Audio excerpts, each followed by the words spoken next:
Bonjour à tous. Aujourd'hui, Entrepreneurs du Monde va vous faire découvrir un pays qu'on n'a encore jamais traité ici dans cette émission. Et pour cause, il s'agit de l'Iran, une nation sulfureuse aux yeux du grand public, mais qui cherche avant tout à s'ouvrir au grand public à l'extérieur et surtout aux investisseurs.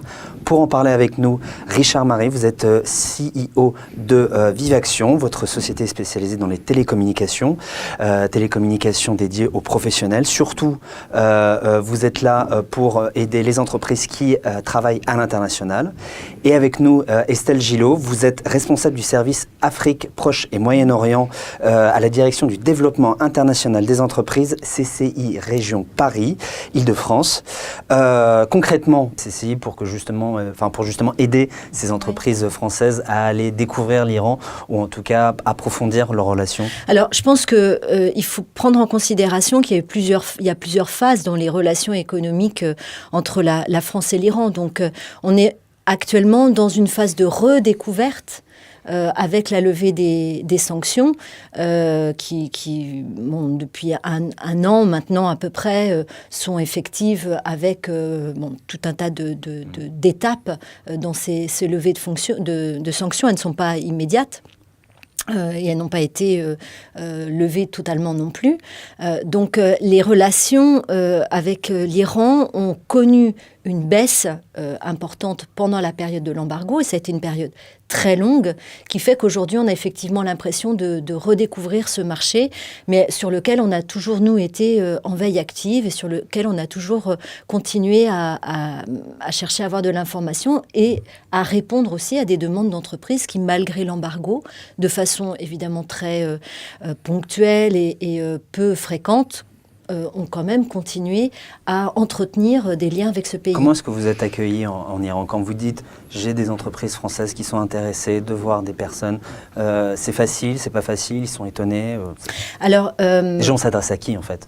Alors, historiquement, on va dire que la Chambre de commerce d'Iran est très puissante et nous entretenons des relations en tant que Chambre de commerce régionale par Île-de-France, une relation régulière avec la Chambre de commerce d'Iran, donc nous sommes leurs interlocuteurs naturels. Les entreprises avec lesquelles nous sommes partis en mai dernier étaient, je dirais, un premier groupe de PME. On n'était pas les premiers à emmener des entreprises en Iran. Il y a eu des antécédents. Dès 2014, des groupes d'entreprises, des grosses entreprises pour la plupart, sont partis et ont fait parler d'elles en Iran via le MEDEF international notamment. Là, nous sommes sur un autre profil de mission. Ce sont des PME. Qui ont été préparées dans le cadre d'ateliers pour celles qui ne connaissaient pas le marché iranien et qui ont bénéficié, je dirais, du réseau et de l'environnement des CCI par Île-de-France et des CCI de région qui se sont jointes à cette mission pour pouvoir nouer des contacts d'affaires très, je dirais, très sérieux. On n'est pas sur des missions découvertes. Réellement, on est vraiment sur des missions de prise de contact dans des objectifs derrière, de monter des partenariats et de développer une activité. Donc les entreprises françaises en Iran sont très bien accueillies, parce que c'était là votre question. Ouais. Elles sont très bien accueillies et elles sont attendues parce qu'elles ont une très bonne réputation en termes de savoir-faire, de niveau technologique. Aussi, je pense, dans la culture, il y a quelque chose d'assez similaire dans la façon de faire des affaires, en dehors des aspects culturels de chacun des pays, de nos spécificités. Mais alors Richard va nous en dire un petit peu plus puisqu'il il va illustrer cela. Mais les entreprises françaises bénéficient, je dirais, d'un atout énorme par rapport à d'autres pays. Juste dites-nous de manière très concrète. Je suis une entreprise française, je veux connaître l'Iran, je veux passer par la CCI, je fais un voyage pas de découverte, mais justement d'affaires. Comment est-ce que ça se passe? Ça dure une semaine, ça dure 2 semaines? Il y a un programme précis? Alors, évidemment, tout dépend du niveau de maturité du projet de l'entreprise vis-à-vis du pays. Mais je dirais que d'une façon classique, la démarche que nous abordons, c'est d'abord de valider la capacité de l'entreprise à répondre aux besoins du marché. Donc ça se fait assez vite parce qu'en général, l'entreprise a déjà bien travaillé ce sujet-là. Mais parfois, c'est une sollicitation qui a été reçue de la part d'un potentiel partenaire iranien. Et là, est-ce que oui ou non, ça vaut la peine d'y aller? Donc, on va aider l'entreprise à traiter cette première partie. Il y a une phase de préparatoire sur tout ce qui va être négociation commerciale, environnement des affaires, cadre juridique, et puis quelles sont les possibilités en matière de distribution. Toute cette phase préparatoire faite, nous allons aider l'entreprise à identifier des contacts via les réseaux que nous avons sur place, qui sont multiples. On est obligé d'avoir, surtout sur des pays qui sont émergents un peu comme ça, on est obligé quand même d'avoir plusieurs options. Donc ça va être la chambre de commerce française, les bureaux Business France, les services d'ambassade, etc. Alors ça, c'est vraiment sur la partie théorique. Maintenant, on va passer à la pratique avec Richard. Vous êtes allé en Iran, pas qu'une seule fois d'ailleurs, vous y allez très souvent. Oui. Pour rebondir sur tout ce que vous avez expliqué de façon extrêmement claire, oui, pour développer le marché en Iran, il faut y aller, rencontrer énormément les gens, pouvoir, si vous voulez, établir des relations, j'allais dire, personnelles. C'est des gens qui sont très proches et très, très attentifs à la relation personnelle que vous pouvez développer. Pour répondre à votre question, ça va faire plus de 12 mois que nous allons tous les mois à Téhéran afin de rencontrer l'écosystème dans lequel nous sommes, qui est celui des télécommunications. En 12 mois, nous avons rencontré, on rencontre bien évidemment, j'allais dire la quasi-totalité des acteurs importants du métier des télécommunications et de l'informatique. Alors, c'est-à-dire qu'il faut passer par qui? Vous allez voir, j'imagine, des entrepreneurs, peut-être aussi des responsables de l'administration de plus au moins niveau. Bien sûr. Il faut passer par qui? 2 étapes. La première, on va commencer par la CCI qui, je ne me rappelle plus exactement, c'était en mai, en juin? La mission qui a eu lieu. C'était fin mai. Ouais. C'était fin mai, c'est ça. Des missions telles que celles organisées par la CCI ont l'avantage de pouvoir vous mettre en relation avec, comment vous dire, des décisionnaires et avec des gens, peut-être liés au gouvernement et au support français qui existe à Téhéran, qui sont très nombreux. Vous avez parlé tout à l'heure de Business France. Il y a Business France, il y a l'ambassade de France qui est là, et c'est vrai qu'ils sont vraiment très présents pour aider les entreprises de toute taille. Je rappelle qu'on est une PME dans un environnement qui est très grand, et celui des télécoms, qui est généralement fait de géants, et pourtant, nous sommes accueillis, j'allais dire, par tous les services français, à partir de la France et à partir de l'Iran, comme une entreprise de peu importe de la taille. Voilà. Mais alors là, concrètement, vous, comment est-ce que vous êtes accueillis? J'imagine aussi avec bienveillance sur votre offre. Je vais rebondir sur ce que vous disiez tout à l'heure. C'est d'abord, nous Français, de façon générale, nous sommes très bien vus en Iran. L'Iran aime beaucoup les Français. Est-ce qu'il y a une raison particulière? Oui, je pense que, comme vous disiez tout à l'heure, il y a des questions historiques. Et il y a des questions... c'est basé sur l'histoire.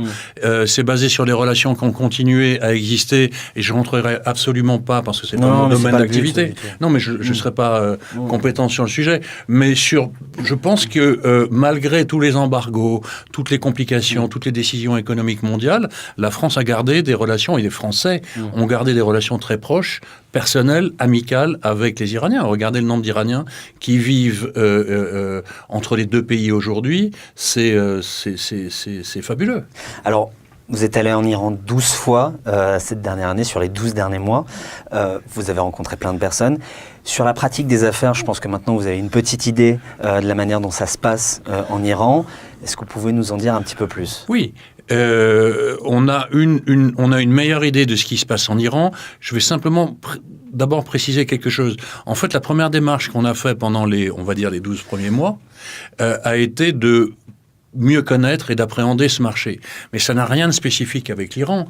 Nous sommes une société qui travaillons beaucoup à l'international dans le domaine des télécoms, à apporter des services aux aux grands des télécoms dans certains pays, nous allons systématiquement vers des pays plus compliqués. Pourquoi ? Parce que des sociétés de notre taille auront plus de facilité à trouver des marchés dans des pays comme ça qui demandent du support, de la technologie, de l'ouverture et de l'accompagnement que d'aller en Europe ou en Amérique du Nord.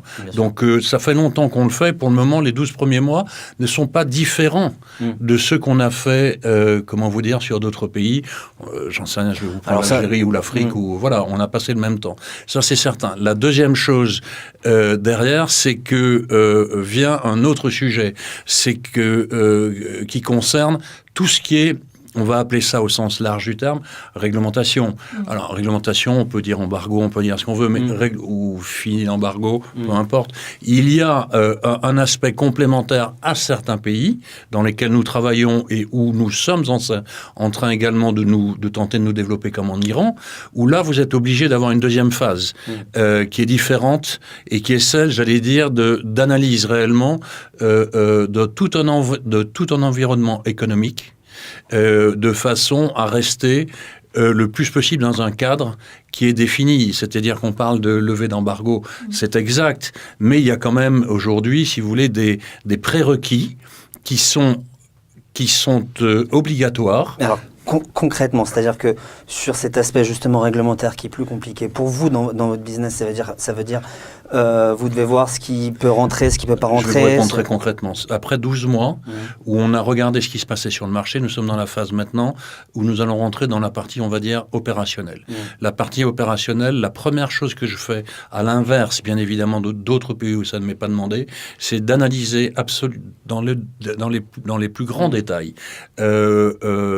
les entreprises avec lesquelles nous travaillons, c'est une obligation. Les partenaires avec lesquels nous sommes obligés de faire ce qu'on appelle dans notre jargon due diligence, c'est d'analyser vraiment tout l'écosystème avec lequel nous sommes prêts à nous faire. Il faut bien comprendre que si nous d'abord, on est obligé de le faire, comme dans tout développement international. Mais ensuite, il y a quand même un aspect réglementaire où si vous ne le faites pas, vous pouvez être fortement pénalisé par la suite, par différentes réglementations, qu'elles soient européennes, que ce soit celle de l'ONU, qui a une réglementation là-dessus, ou celle des États-Unis. Vous avez une règle de jeu qui vous est impliquée. Allez travailler en Iran, mais respectez la règle de jeu, à savoir connaître parfaitement bien le partenaire, personne morale et ou personne physique, les deux, avec lequel vous travaillez. Est-ce qu'il y a des choses à dire et à ne pas dire ? J'imagine oui, évidemment. On passe le côté historique, le côté politique. Mais très sincèrement, l'Iran pâtit d'une image, comme vous disiez tout à l'heure, sulfureuse que je ne retrouve pas dans le quotidien. C'est pas plus compliqué d'aller ouvrir des relations. J'ai pas parlé du travail, mais c'est pas plus compliqué d'ouvrir des relations professionnelles, personnelles, voire amicales en Iran que dans un autre pays. Je pense que c'est le fait qu'on est juste à un moment, à une phase où est en train de se passer une ouverture où tout le monde, les différents, les différentes zones économiques importantes, aujourd'hui l'Europe et les États-Unis, n'ont pas exactement la même vision. N'oublions pas un sujet qui est quand même très important en business, c'est que les banques aujourd'hui, qui travaillent à l'international et qui travaillent sur les territoires ou en dollars, ont l'interdiction, je pense qu'il faut appeler un chat, ont l'interdiction de travailler et d'accompagner des PME ou des entreprises de façon générale sur l'Iran. Donc des méthodes existent, des organismes comme les vôtres, Chambre de commerce et tout autre organisme français travaillent dessus, des banques commencent à ouvrir les choses, mais voilà, c'est pas... En clair, il faut y aller. Il faut savoir simplement que dans la culture iranienne, les choses prennent du temps. Et deuxièmement, par rapport à l'environnement qui commence à s'ouvrir, les choses vont prendre encore un peu plus de temps. Par contre, c'est des pays comme ça qui sont passionnants. Si vous n'y allez pas aujourd'hui, vous allez attendre que tout soit parfaitement en ordre de marche. Mais toutes les boîtes américaines y seront ce jour-là. J'aurais plus rien à y faire. C'est pour ça que j'y suis. Vous me parlez justement de la culture iranienne. Vous dites que ça prend du temps. C'est du temps pour gagner leur confiance ? Oui, je pense que... Est-ce que vous avez une anecdote, quelque chose pour nous expliquer à un moment donné ? Je ne parlerai que de mon expérience. Et je ne rentrerai pas dans les côtés, j'allais dire, culturels. Ça suffira. Non, mais culturels et iraniens. Définitivement, c'est des gens qui veulent le temps compte pour eux. C'est-à-dire que si vous... Là, pourquoi j'y vais aussi souvent? C'est que je sais que dans ma démarche commerciale, parce qu'en fait, on parle de ça, lié à un pays un tout petit peu plus compliqué qu'un autre, du fait des réglementations. Mais dans leur approche commerciale, il faut se voir, il faut se revoir, il faut se faire confiance, il faut établir une relation que j'allais dire quasiment personnelle. Je tiens à dire qu'après 12 mois, je me suis fait de bonnes relations avec lesquelles on entretient d'autres choses que discuter du business. L'art en Iran est quelque chose d'assez exceptionnel. Je suis systématiquement invité, bon, ça fait que j'aime bien, mais je suis systématiquement invité, j'en sais rien, à une ouverture, un vernissage, visiter un atelier, rencontrer des peintres, etc., etc. Donc, comme dans toute chose, la relation humaine est à la clé du business. Bien sûr, mais vous nous dites quand même qu'il y a un aspect artistique, peut-être aussi littéraire, Très en fort. tout cas, voilà, très fort. Bien sûr, vous avez des cafés littéraires dans Téhéran, très surprenants. Vous y allez et vous avez, contrairement à l'image qu'on pourrait encore, sans y être allé, à voir, sans connaître ce pays, vous arrivez dans des cafés vraiment littéraires. Au-dessus, il y a 2 ou 3 très grandes librairies dans Téhéran qui ont des cafés à l'étage, et vous avez tous les écrivains, etc., qui sont là, qui discutent. Et vous avez hommes, femmes autour d'un thé, en train de discuter, fumant une cigarette, de façon extrêmement agréable. Peut-être, j'en sais rien, le quartier latin des années 50. Le niveau d'éducation et d'instruction, de formation en Iran est très bon. Donc c'est vrai que on sent cette richesse intellectuelle en Iran. Est-ce qu'il y a un pays au Proche, au Moyen-Orient, qui justement peut se rapprocher de ce que vous avez vu en Iran? Est-ce que par exemple quelqu'un qui travaille au Liban ou je sais pas moi, ou un autre pays peut se dire bon, 2-3 points communs C'est un pays assez à part quand même dans la région. Je crois qu'il faut le souligner. C'est une culture différente. C'est une histoire, on l'a dit déjà, qui est différente aussi. Moi, je connais assez bien le Moyen-Orient. Je vois pas tellement... Enfin, il y a quelques petits points communs, mais je veux dire qui sont des traits de caractère, comme on pourrait dire. Tout le sud Méditerranée partage ce trait de caractère, par exemple. Donc, c'est vraiment... pour moi, c'est vraiment un pays un peu à part, quand même. J'aimerais maintenant retourner un petit peu quand même dans la théorie. Quand on veut prospecter en Iran, comment on doit faire? Est-ce qu'on doit passer par un intermédiaire? Est-ce qu'il faut connaître la bonne personne? Oui, alors là, je pense que... Je pense que vous avez tous les deux des réponses, mais... Dans n'importe quel pays, c'est compliqué de faire une approche directe, une prospection directe. Mais je pense qu'en Iran, peut-être plus que dans d'autres pays, du fait de peut-être aussi de ce phénomène de vie un peu en autarcie pendant quelque temps, même s'il y avait des liens qui sont restés avec d'autres pays. Le pays a quand même vécu sur ses propres ressources et compté sur lui-même quand même pas mal. Donc ça crée un certain nombre d'habitudes et de comportements. Et puis il faut pas oublier quand même qu'en Iran, 80% de l'activité relève du secteur public et que c'est structuré. L'activité est structurée très différemment de ce qu'elle est en France. Donc il y a une activité du secteur privé qui existe, mais c'est ce qui était souligné tout à l'heure. Il faut absolument savoir à qui on a affaire. Et donc pour cela, nous conseillons évidemment de faire appel à des personnes qui connaissent bien le marché, qui sont des intermédiaires. Alors on a cité les agences publiques, les chambres de commerce, les bureaux de Business France ou des acteurs publics d'autres ordres, mais il ne faut pas non plus négliger des consultants qui ont leur propre réseau. Il y a tout un travail d'identification aussi et de tri à faire parmi ces consultants, parce que depuis 1 an, il y en a énormément. Donc, il faut savoir aussi faire la part des choses. Donc, nous faisons ce travail-là, et puis après, ils sont testés. Mais alors justement, Richard, parce que vous, par exemple, quand on vous présente quelqu'un d'autre, vous vous renseignez? En fait, je travaille depuis très longtemps à l'export et on a développé certains mécanismes, voire certains réflexes. Concernant l'Iran, je n'y serais jamais allé si un de mes amis iranien, vivant en France, banquier à Paris, n'avait pas décidé de me prendre sous son aile. C'est vraiment ce qui s'est passé, et que depuis 12 mois, à titre, j'allais dire, amical, il est bien évident que le jour où nous allons concrétiser quelque chose, nous ferons quelque chose ensemble. Mais j'ai eu un accompagnement extrêmement personnalisé, lié à la culture, que je ne connaissais pas, lié à un environnement économique, comme tout le monde, la première approche, qui semble être compliquée. Je ne dis pas qu'il est facile, mais... En tous les cas, j'ai été pris par la main de façon très amicale par quelqu'un qui m'a consacré beaucoup de temps de son boulot. Il m'a consacré un minimum de 4 jours par mois à aller en Iran, m'introduire grâce à son réseau local d'amis, d'accord, d'amis professionnels. Bien sûr. Qui eux-mêmes m'ont, comme je vous le disais tout à l'heure, j'ai rencontré tout le monde, c'est pas par hasard. Ils m'ont organisé ces rendez-vous. Et j'ai eu la chance d'avoir, j'allais dire, la partie facile, qui était de présenter notre entreprise et d'essayer de comprendre ce qu'on pouvait faire ensemble. Donc, si c'est pour revenant sur la notion d'accompagnement, moi j'ai trouvé celle qui me convenait, définitivement, à l'export de façon générale, mais dans ce genre de nouveaux marchés, il est indispensable de se faire accompagner. C'est ce que nous avons fait avec une forme personnalisée. Dites-moi, les secteurs, les opportunités d'affaires, les secteurs d'activité qu'on ne connaît pas. Alors, on a compris que sur les télécommunications, il y avait quelque chose à faire, mais j'imagine qu'il y a aussi d'autres choses, énormément même, mais en tout cas des opportunités d'affaires qui sont concrètes et accessibles à court ou moyen terme. En fait, en Iran...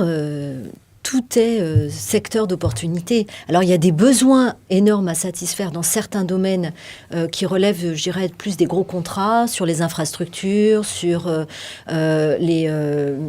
ce qui est transport. On a vu avec les signatures pour livrer de nouveaux avions, parce que la flotte est vraiment... en état, un peu défectueux, on va dire quand même. On n'a pas trop confiance. Et les Iraniens ont vraiment besoin de ces nouveaux matériaux. Il y a de la mise à jour, aussi dans la maintenance d'un certain nombre de sites industriels. Donc là, il y a à améliorer dans les équipements industriels. Et puis, il y a les biens de consommation. Ça, c'est un grand secteur qui à mon avis, a de beaux jours devant lui, parce qu'il y a vraiment une demande importante de consommer des produits de toutes sortes. Alors, évidemment, les cosmétiques font partie de ces produits très, très consommés en Iran, parce que c'est le... Non, mais c'est étonnant d'entendre les produits cosmétiques en Iran avec notre image d'occidentale. C'est le deuxième marché régional, quand même. Donc alors, je suis désolé, parce qu'on arrive déjà à la fin de cette émission, mais je voudrais quand même qu'on finisse avec cette question. Je vous la pose à vous, aux entrepreneurs, aux start-upers français qui nous regardent et qui ne pensent pas du tout à l'Iran, ou qui y pensent, mais de très loin. Qu'est-ce que vous leur dites sur l'Iran ? Allez-y, mais allez-y maintenant, allez-y si vous êtes aventurier. Non, tout ce qui est export, il faut oublier la notion d'aventurier. Donc la première chose, c'est que si une entreprise n'a jamais travaillé à l'export, je ne vois pas pourquoi elle irait en Iran en premier. Donc la première chose, c'est un marché qui est ouvert aux entreprises qui sont déjà dans un process ou qui travaillent déjà depuis pas mal de temps, qui sont rodés à l'international. À partir du moment où vous êtes rodé à l'international, que vous connaissez plus ou moins bien les règles de jeu de l'international, alors oui, définitivement, l'Iran est un marché auquel il faut s'intéresser. En 2 étapes. La première, je crois qu'il ne faut pas foncer la tête la première, mais dans aucun marché on fonce sans comprendre. La première chose, c'est de reproduire, de comprendre, d'analyser son marché, d'aller rencontrer les gens. On ne peut pas l'analyser à distance. On revient sur les conseils. Un conseil va faire une chose importante. Il va vous ouvrir des portes. Mais c'est à vous, chef d'entreprise, de prendre la décision finale, de savoir si oui ou non il y a adéquation entre ce que vous faites, votre mode de fonctionnement, vos produits, vos solutions et l'interlocuteur ou les interlocuteurs que vous avez en face. Pour toute personne rodée à l'international, ayant déjà une forte habitude de travailler à l'international et dans des pays un peu compliqués, on va dire, définitivement, toute entreprise devrait aujourd'hui s'intéresser à ce marché qui, c'est pas aujourd'hui, mais demain ou après-demain, représentera un potentiel très important. Si on ne se positionne pas, c'est pour ça qu'une société comme la nôtre y est. Si on ne se positionne pas aujourd'hui et qu'on attend que tout soit en ordre de marche, c'est la pire des choses à faire. C'est quand vous avez des marchés compliqués, un peu brouillons, avec qui a un intérêt. Alors, c'est peut-être le seul petit côté aventurier qu'il faut avoir, c'est d'accepter de ne pas arriver sur, de ne pas rentrer sur une autoroute. Ça n'existe pas. Et peut-être dans ce pays en particulier. Ce sera le mot de la fin. Merci à vous deux, en tout cas, d'être passés ici dans le studio de We Do Biz pour nous parler de l'Iran, un pays qui est certes compliqué, mais qui a beaucoup de choses à donner aux entrepreneurs et aux entreprises qui s'intéressent à l'export. Merci à vous encore et à bientôt pour un nouveau numéro des Entrepreneurs du Monde. Merci. Merci.